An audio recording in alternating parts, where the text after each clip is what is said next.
ఇంకా ఐజీ చంద్రశేఖర్ రెడ్డి గారు, ఇంకెందరో IAS IPS అధికారులు ఈ కార్యక్రమంలో పాల్గొంటున్నారు. వారందరికీ కూడా ఈ కంటోన్మెంట్ ఎమ్మెల్యే గారి తరఫున, ఈ ప్రాంత ప్రజల తరఫున హృదయపూర్వక స్వాగతం. జయ జయ హే తెలంగాణ, మన తెలంగాణ గీతం ఉంటుంది. మీరందరూ కూడా నిలబడి అయిపోయేంత వరకు కూడా ఉండి సగౌరవంగా రాష్ట్ర గీతాన్ని గౌరవించుకోవాల్సిన అవసరం ఉంది. మీ పక్క స్టేజ్ మీదకి రాగానే కొంచెం మీరు ఆ శక్తి అంతా పుంజుకోండి. అమ్మ వెనక ఉన్నవాళ్ళు కూడా కొత్త ఉత్సాహాన్ని అందించేస్తున్న ఆనరబుల్ సీఎం శ్రీ రేవంత్ రెడ్డి గారికి మనమందరం గట్టిగా చప్పట్లతో నిలబడి అఫెంది గారు, పెద్ద డాక్టర్ వేణుగోపాల్చారి గారు, ఇంకా సీనియర్ ఆఫీసర్స్ అందరూ ఉన్నారు. అందరికీ హృదయపూర్వకంగా స్వాగతం పలుకుతుంది వేదిక.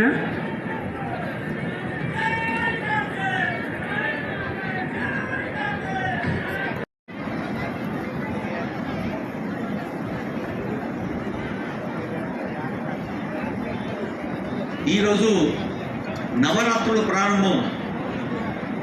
సర్వమంగళ మాంగళ్యే శివే సర్వార్థ సాధికే శరణ్యే త్ర్యంబకే గౌరి నారాయణి నమస్తుతే.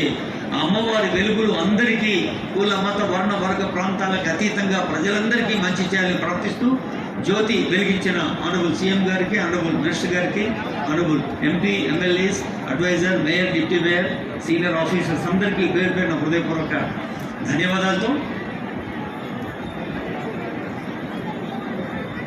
దీపానికి కిరణం ఆభరణం, రూపానికి హృదయం ఆభరణం. మరి ఆ హృదయం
అనునిత్యం అభివృద్ధి గానంతో ప్రతి క్షణం. స్థానిక శాసనసభ్యులు శ్రీ గణేష్ గారికి, ఎమ్మెల్సీ మిర్జా రియాజుల్ అఫెండి గారికి, ఎమ్మెల్సీ మిర్జా అహ్మద్ బేగ్ గారికి, ప్రభుత్వ సలహాదార్ వేం నరేందర్ రెడ్డి గారికి, మాజీ కేంద్ర మంత్రివర్యులు, మాజీ పార్లమెంట్ సభ్యులు వేణుగోపాల్చారి గారికి, ఇక్కడ ఉన్నటువంటి ఇతర అతిథులు, విశిష్ట అతిథులు, ప్రభుత్వ అధికారులు అందరికీ ఈ సుదినం సందర్భంలో మీ అందరికీ ఐటీ శాఖ తరఫున గుర్తించుకోలేకపోతున్నాము. ఒక కుటుంబంని కరెక్ట్గా గుర్తించడము, ఆ కుటుంబానికి ఒక రకమైన ఐడెంటిటీ ఇవ్వడము, ఇది భారతదేశంలో జరిగే చాలా తక్కువే. సో ఈరోజు ధైర్యం కలుగుతూ ఉంది. ఈ రోజు నుంచి రాబోయే 5 రోజుల వరకు రాష్ట్ర వ్యాప్తంగా ఒక పైలట్ ఫేజ్ భాగంగా ప్రతి నియోజకవర్గంలో ఒక గ్రామం కానీ ఒక వార్డు కానీ సికింద్రాబాద్ కంటోన్మెంట్ లాంటి ప్రతి ఒక్కరికి మరి ఒకసారి ఐటీ శాఖ తరఫున ధన్యవాదాలు తెలియపరుస్తున్నాను.